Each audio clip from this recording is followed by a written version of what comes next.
Currently, one of the ways in which action can be taken to reduce the energy bill as well as environmental impacts is to improve energy efficiency.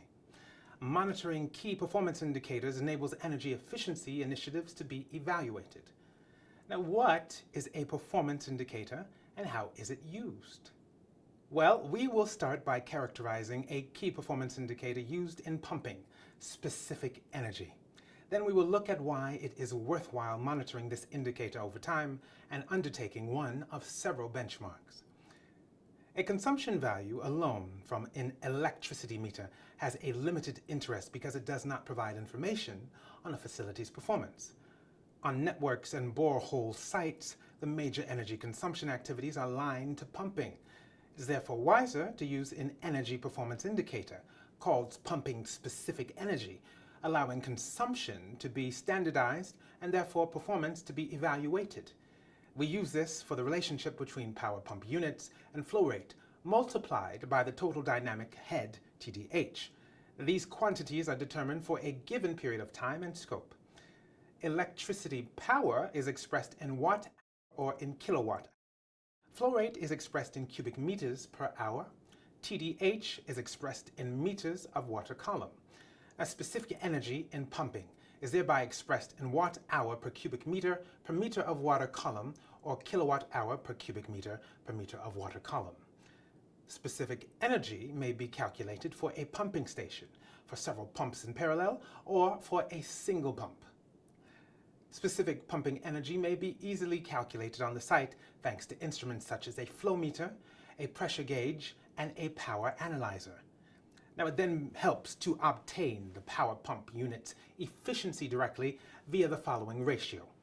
The global efficiency, written as the Greek letter eta, is equal to 2.725 divided by specific energy. Remember that the power pump unit's efficiency is equal to the motor's efficiency multiplied by the pump's efficiency. It is interesting to monitor specific pumping energy performance that in particular enables potential shifts away from normal energy performance values to be identified, the effects of any initiative aiming in improving energy performance to be seen. Monitoring frequency will depend on the extent of the methods implemented by the operator to monitor energy performance. Comparing specific pumping energy values from different sites enables those with the highest potential for improvement or optimization to be identified. Once the site with the highest improvement potential has been selected, its specific energy for a given flow rate is measured. This value is then recorded on a graph, enabling the site's optimization potential to be evaluated in relation to the target values or optimum values. Now, these target values are determined by both manufacturer data, which corresponds here to the black curve on the diagram, and to feedback from technical monitoring, here the gray curve.